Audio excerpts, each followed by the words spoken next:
যে খাসির মাংসটা নিয়ে এসেছে ওটার জন্য এখন কাটাকাটি করে নিচ্ছি। Hello everyone, welcome back to my channel Monalisa blog. কেমন আছো তোমরা সবাই? আশা করছি তোমরা সবাই খুব খুব ভালো আছো, আর আমিও খুবই ভালো আছি। তো সকালবেলা উঠে রান্না টান্না তো হয়ে গেছে, ও অফিসে চলে গেছে, আর এখন আমি ঘরটার পরিষ্কার করছি, বিছানা টিছানা তুলবো আর কি, এখনও তোলা হয়নি। এই দেখো এলোমেলো হয়ে সব পড়ে আছে, তো এখনও আমি বিছানা টিছানা তুলবো। আর বিকালবেলা হচ্ছে মাও আজকে আসছে আর কি, ওই সন্ধ্যের মধ্যে ঢুকে যাবে আশা করি।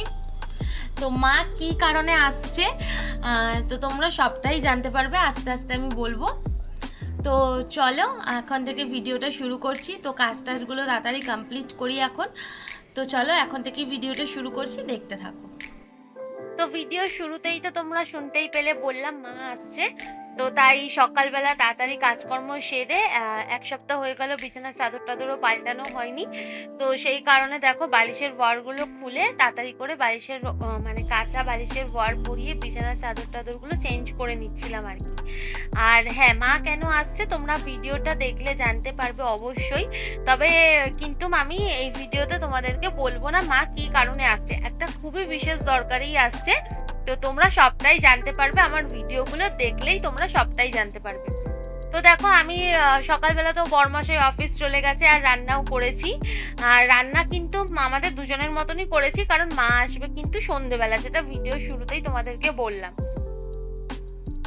আর আমি কিন্তু মাঝখানে দুদিন ভিডিও করিনি, তবে তোমরা কিন্তু ভাববে হয়তো যে মা কিসের জন্য আসছে, সবেই তো দিদির বাড়ি থেকে দুদিন হয়েছে ঘুরে এসেছি। হ্যাঁ, মাঝখানে দুদিন ভিডিও করিনি, আমরা এসেছি সোমবার, মানে মঙ্গল আর বুধবার দুদিন কোনো ভিডিও করা হয়নি।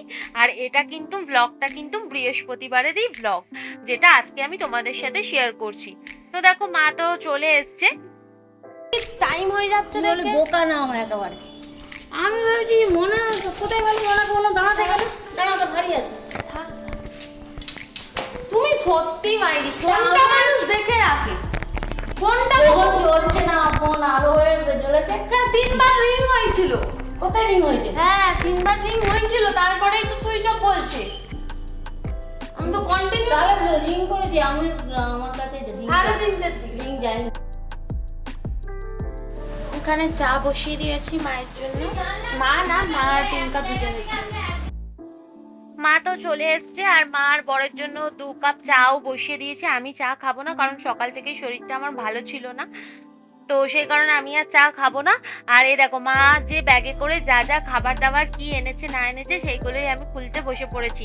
আমার মা বা বাবা যেই আসুক না কেন, ব্যাগ ভর্তি ভর্তি করে শুধু খাবার দাবার নিয়ে আসবে। মেয়ে কি খেতে ভালোবাসে, তার জামাই কি খেতে ভালোবাসে, তো সব মনে করে করে নিয়ে গুছিয়ে গুছিয়ে আসবে। দেখো আচারটাও পর্যন্ত ছাড়িনি আমার মা, মিষ্টি আচার করে নিয়ে এসছে, তারপর শাক সবজি মাছ মাংস সব, আর মশলাপাতি ডাল থেকে শুরু করে মানে সংসারে যাবতীয় যা লাগে সবই আমার বাবা মা যখনই আসুক না কেন এরকম ভাবে ব্যাগ ভর্তি ভর্তি করে নিয়ে আসে। আমি ওনাদেরকে অনেকবারই বারণ করেছি, মা তোমরা এত দূর থেকে আসো, এক ব্যাগ ভর্তি করে এত জিনিস আনার কোনো দরকার নেই, আনতেও তো একটা কষ্ট হয় তাই না।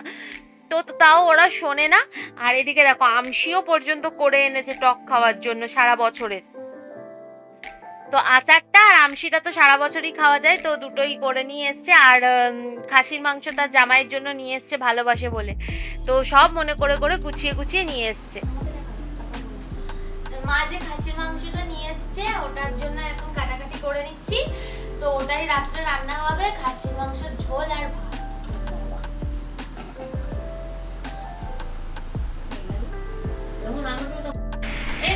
এই বড়িটা আমার একটা বৌদি দিয়েছে, তো বৌদি তোমার বড়ি ভাজা করছি, ভিডিও দেখে নিও। আমাদের বাড়িতেই একটা বৌদি থাকে, সেই বৌদিটা বাড়িতে এরকম বড়ি বানিয়েছিল হাতে, নিজের হাতে, তাই বৌদি আবার আমার জন্য 1 কৌটো বড়ি ভাজা মানে বড়ি পাঠিয়েছিল, তো সেটা ভেজে নিচ্ছিলাম আর কি। আর এটা কিন্তু পেঁয়াজ লঙ্কা তেল নুন দিয়ে খেতে খুবই ভালো লাগে বড়ি ভাজাটা। আর তারপর দেখো আর এটা কিন্তু বড়ি ভাজাটা গরম ভাতের সাথে অবশ্যই খেতে হবে। আর আমি এদিকে মাংস বানাবো বলে মাংসর রান্নাটা বসিয়ে দিয়েছি, আর এদিকে রান্না হয়েও এসছে মোটামুটি। আর আমি এখানে দেখো তেল, কাঁচা লঙ্কা, নুন আর পেঁয়াজ দিয়ে বড়িটা মাখিয়ে নিচ্ছি। আর বড়িটা কিন্তু তবে একটু গুঁড়ো করে নিতে হবে ভাজার পর, আর খেতে কিন্তু জাস্ট দারুণ লাগে গরম ভাতের সাথে। আর বড়িটা বৌদি খুব ভালো খেতে ছিল গো, খুব টেস্ট ছিল বড়িটা আর কি। তো তারপর দেখো এগুলো মাখিয়ে নিচ্ছে, আর রান্না এদিকে হয়েও গেছে।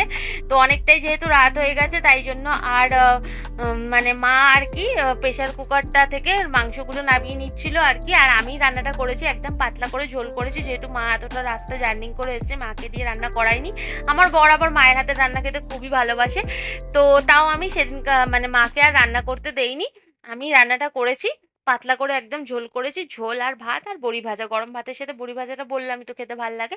আর এদিকে দেখো আমরা সবাই খেতে বসে গেছি। তো আজকের মতন ভিডিও এই পর্যন্ত, দেখা হচ্ছে নেক্সট ভিডিওতে। Tata, good night. সবাই ভীষণ ভালো থেকো, সুস্থ থেকো, আর ভিডিওটা ভালো লেগে থাকলে লাইক করে দিও।